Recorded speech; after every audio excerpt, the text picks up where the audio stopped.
panel. I'm telling you, this is amazing. Give them a big hand. We've got a couple questions for all of you, and we're going to start off. We just want to know a little bit more about you. So, can you tell us what you do other than other than athletics? What your hobbies are? What things you enjoy, and just want to get to know you. Yeah, I'm going to go real quick because you guys mostly know about me. Probably my hobby is running with my lab. I'll hold it up here. Anywhere. My hobbies, I love running with my lab. I just the other day will bike with my lab for an hour and then jump off my bike and run for a half hour. She runs with me the whole time. I love it. She's on to see it too. My hobbies obviously are training. I love doing that, but as Shawn said, I also am an avid quilter, and I have a little dog also, and she runs with me sometimes, but not that much. She gets tired.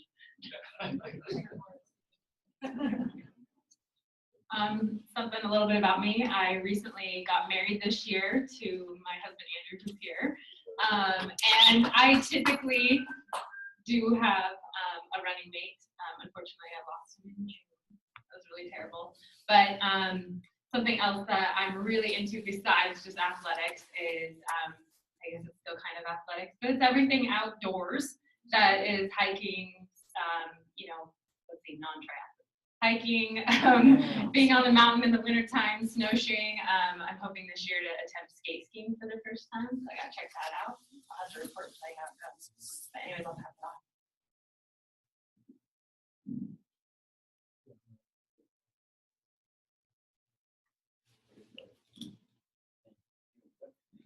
I'm Brenden Nichols. I am a full-time student, currently holding an A in all my classes. I have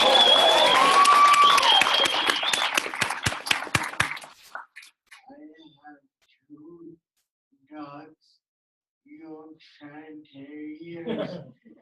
They're a lot of fun. And in all my free time, yeah, I like to do photography. I actually won an award in high school my senior year, the Congressional Art Competition was the whole state of my know.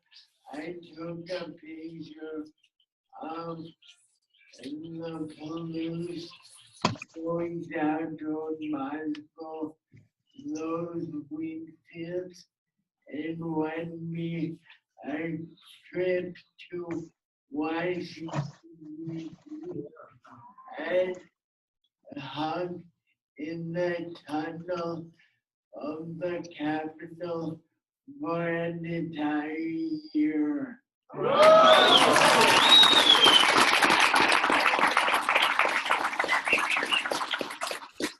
Fantastic. So next is the big one. We want to hear from each of you what life was like before Asea, and what life is like now after Asea. What kind of changes you've seen? What has happened since you started this journey with Asea?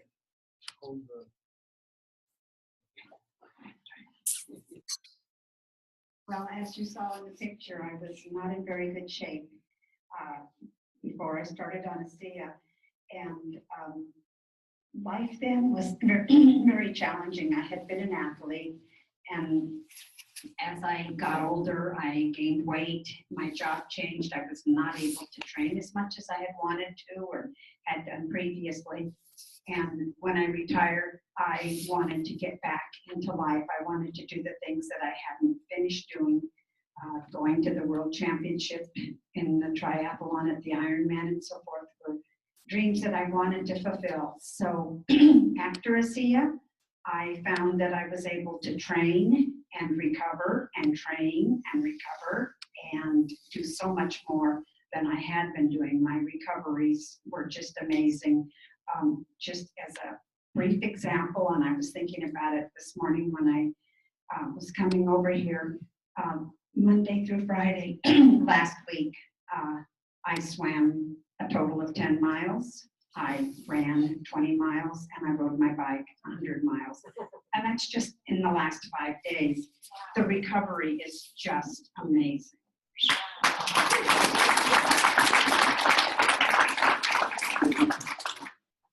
So for me, before Asea, as I have been for most of my life, I've been an athlete. I grew up a soccer kid, but got into the world of triathlons in 2009.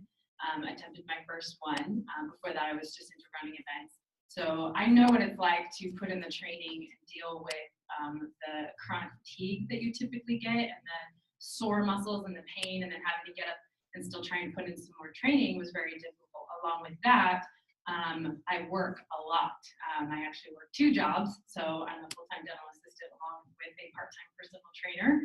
So I'm a very busy person, and I squeeze training in there somewhere. So with that, I had fatigue of just basically overworked, overstressed, not getting enough sleep, just the chronic fatigue. And I struggled to be able to continue with doing well. I could do the training and I could get through it. I mean, you just accept the pain and you get used to it. But when it came to getting on Asea, like it showed in 2010, I did my first Ironman without Asea. And I can tell you, as it shows, night and day, the difference between once I got on Asea in 2014. I was only on the product for 4 months, but it was a huge change that my body was just craving, you know, being able to take in the nutrients that it needed for me to be able to bounce back. I mean, I did 100-mile bike rides and had to turn around and do 20-mile runs the next day. And I did not have the fatigue that I was just so used to having. It was really kind of weird. And then you just try and push limits. So that becomes your new kind of mantra, is to keep pushing and pushing. And I obviously just keep doing that. And so Asea has completely changed my life, and it's not something that it will ever get off of. I recently went through some surgeries in 2015, as some of you know and kind of follow me. And Asea was huge in my progress of bouncing back through recovery. I had a major ACL repair and a hip surgery a month apart in 2015, and I surpassed basically all of the requirements for rehab, and was pushing the limits and being able to go back, but I wasn't dealing with a lot of the things people deal with in therapy, with things kind of, you know, stalling your progress. So I was able to be more progressive. So.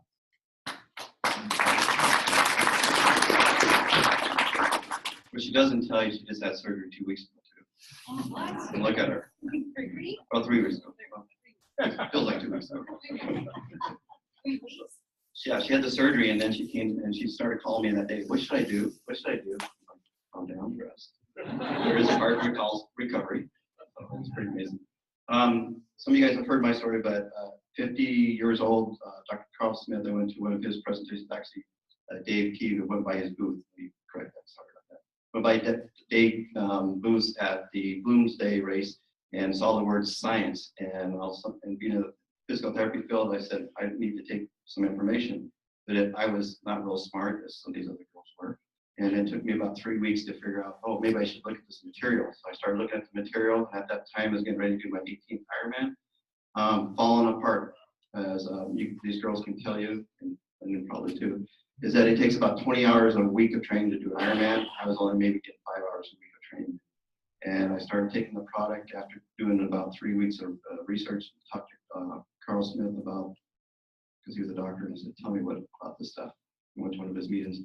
And started taking it, and all of a sudden I started feeling better. About 3 weeks later, I started sleeping better. His nutrition was doing better. My training went from 5 hours a week back up to 20 hours a week. You know, 100-mile bike ride, followed by a 20-mile run. Next morning I get up and do either another 100-mile bike or 20-mile run. And so I got to do my 18th Ironman. Went there with confidence, had the mindset in my mind that I was going to do good, and did the race and took 58 minutes off my time, not 4 hours. But I would like to take 4 hours, that'd be great.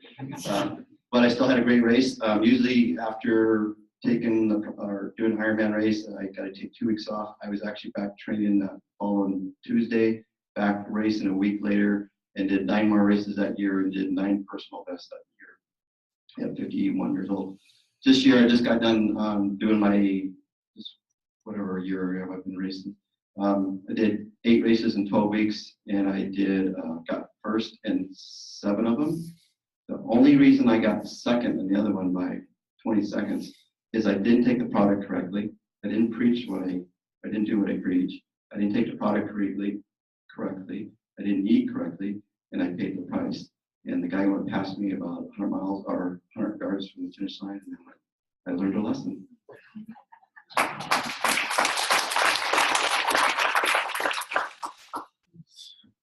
So before the product, you can probably remember the first picture of me in the wheelchair.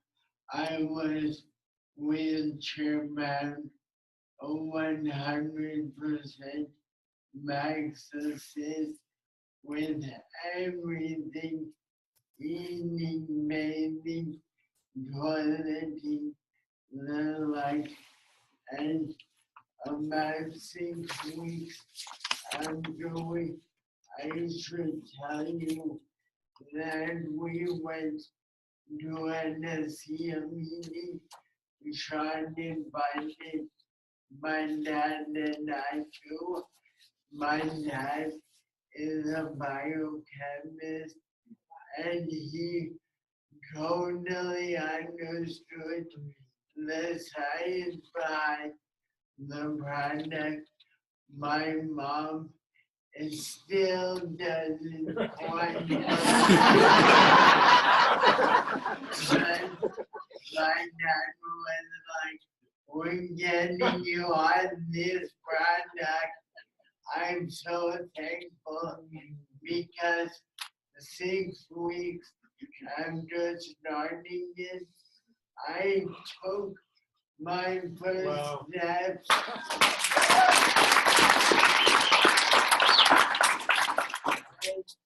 It's just kept improving from there. Shawn said about a year or 8 months ago, it was actually a year. I started walking unassisted, and recently, I think last Friday, I started being able to actually run.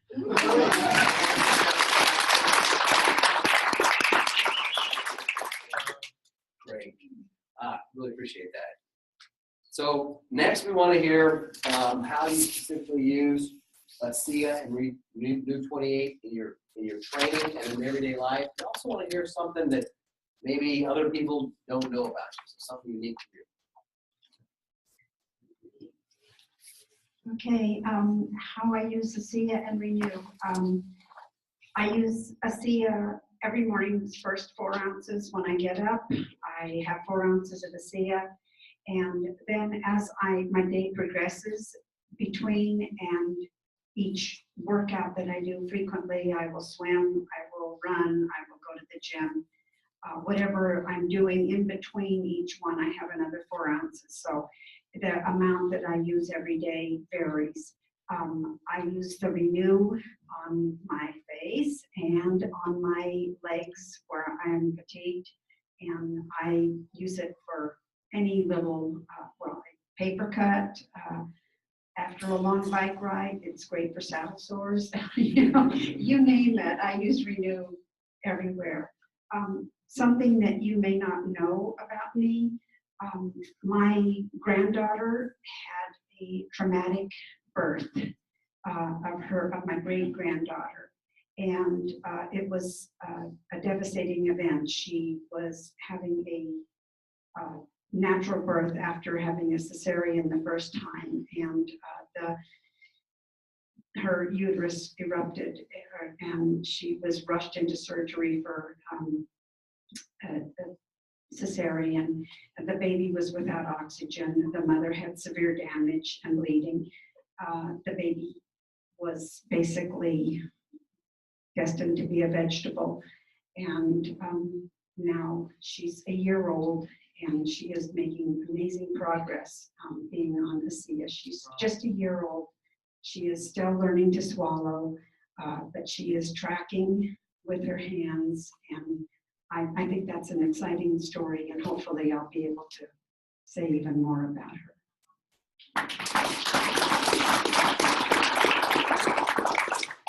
So basically, we'll probably be all quite similar on how we use the product, and I just want to highlight kind of a quick tip on, or just something about that. Before becoming an actual Asea athlete, taking the product was just kind of the standard amount that I was using before, and it was the recommended 2 ounces, usually twice a day. I did see results then, but I saw even greater results when I started increasing my dose. So as now moving into progressing with the athletic and speaking to Shawn, he had mentioned, you need to be taking more. It'll be even more effective. And I was like, okay. So of course, now I start using it. It's 4 ounces 3 times a day, typically for me. That's pretty standard. The other thing that I really, really love is the pouches. Those are super convenient. If you haven't seen them or gotten them, you really need to try them out. I use those for races. It's typically something I can throw about 3 of them in my bag.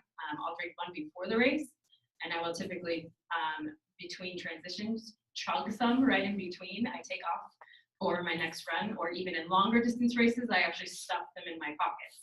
So I'm taking it while I'm racing, and then of course I take a ton after. Something you may not know about me, Shawn kind of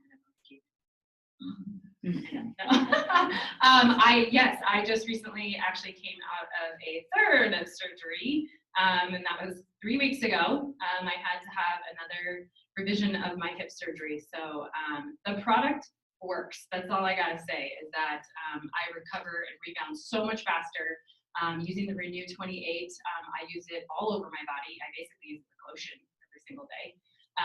And I just recently received the skincare line, and I think it's only been like not even a week, and I can't say enough about it. I really, really am liking it so far, so I'm hoping it just keeps getting better.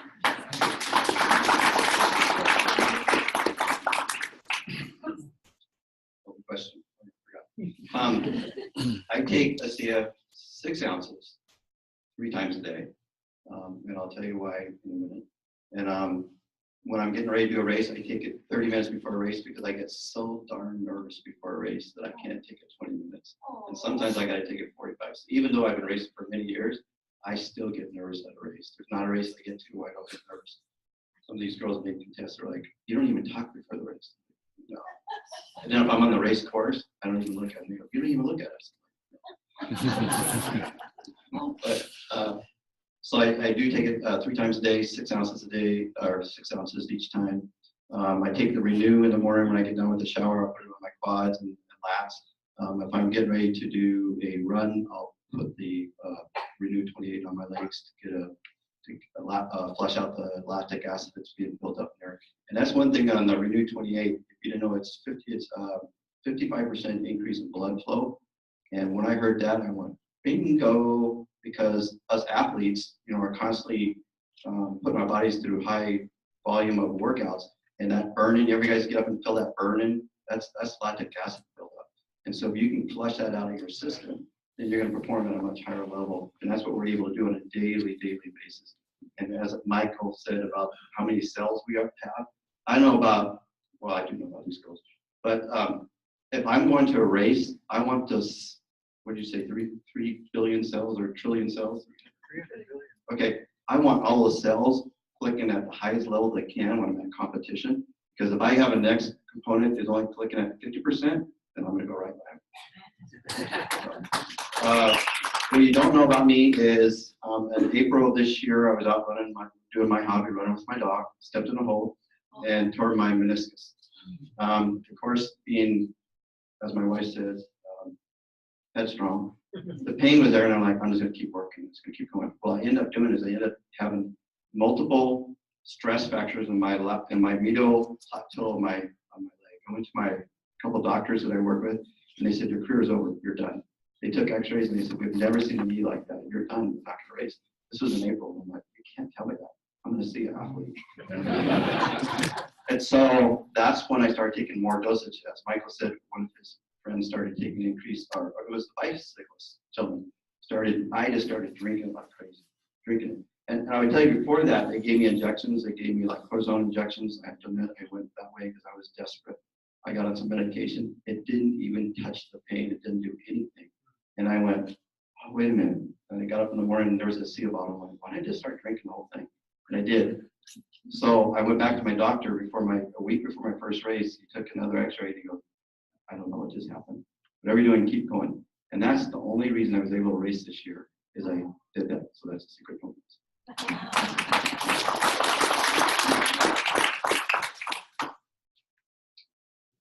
Like Dexter, I start my morning off with 4 ounces of Asea, and that gets me going pretty good. I'm also, not many people know this, but I'm a total copy addict. So I had trouble when I knew it. Wait until long enough after I take the Asea, drink my coffee, and I'm right there in the gym every day of the week.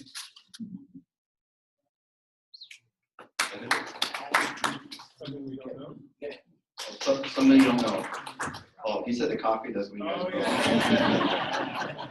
And some of you don't know about him. This guy is one focused individual. And the only reason he's getting there is he is so focused. He goes in the gym, people are walking and going, oh my goodness, this guy is getting better. And look at the muscles on this guy.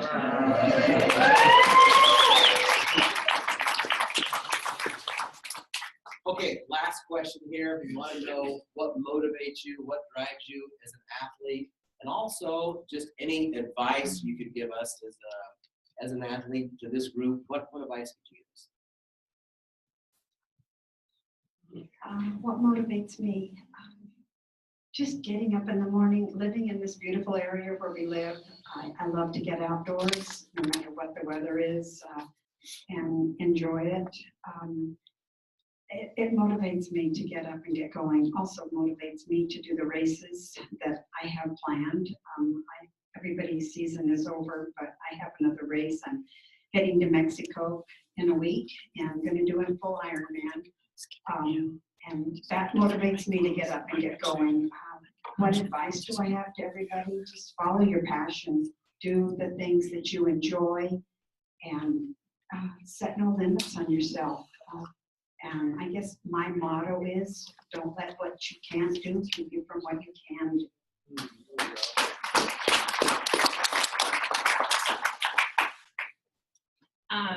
For me, what gets me motivated and keeps me going is just kind of that drive to be able to keep achieving.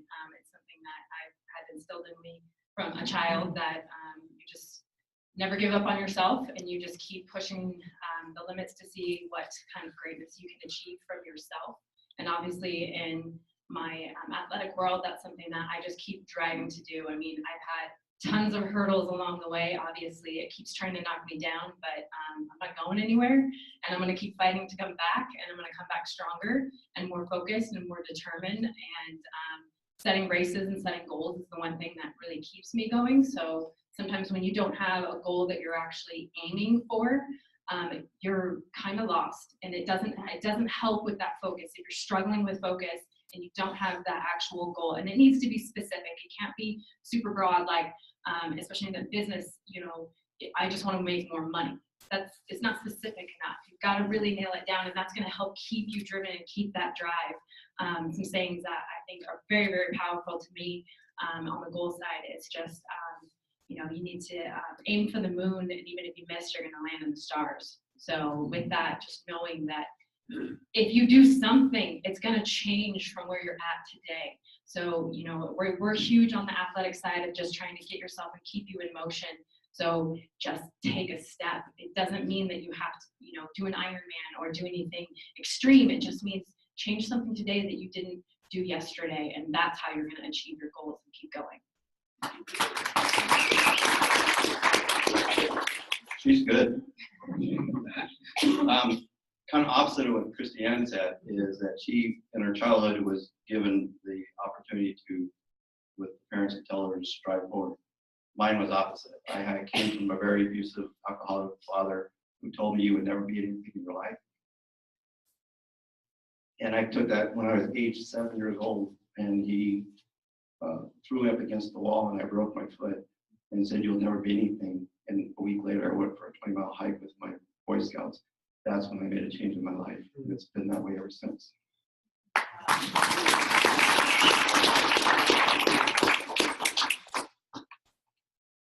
I'm on Chongqing because what drives me is to inspire people.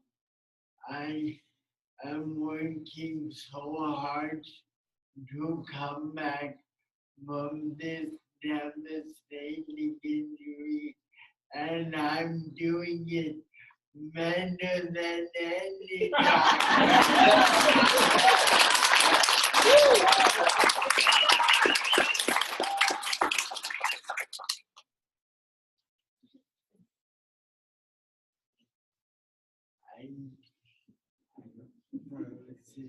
That was good. Real quick, you guys like this picture? Yes. Okay. We have 50 of them that we will autograph Oh, wow. for you guys today. You have a question? Oh, where's Nancy Walker? She's the one that We're calling you for $10. And so raise your hand right now, and we're going to hand them out, then we will get them autographed. Yeah, it's just to raise money, but we will sign, every one of us will sign them, and you'll have your, it's an 8x10 photo. Oh, you want one? And Christiann has the photos because she's better at the technology than I am. Yeah, you can start handing them out. Look at all these questions we have. You guys, thank you. This is an honor. Again, I do this for a living. I like helping people, and seeing Christiann and Dexter and Brenden up here. This is what the business is about, guys. This is about changing. Thank you.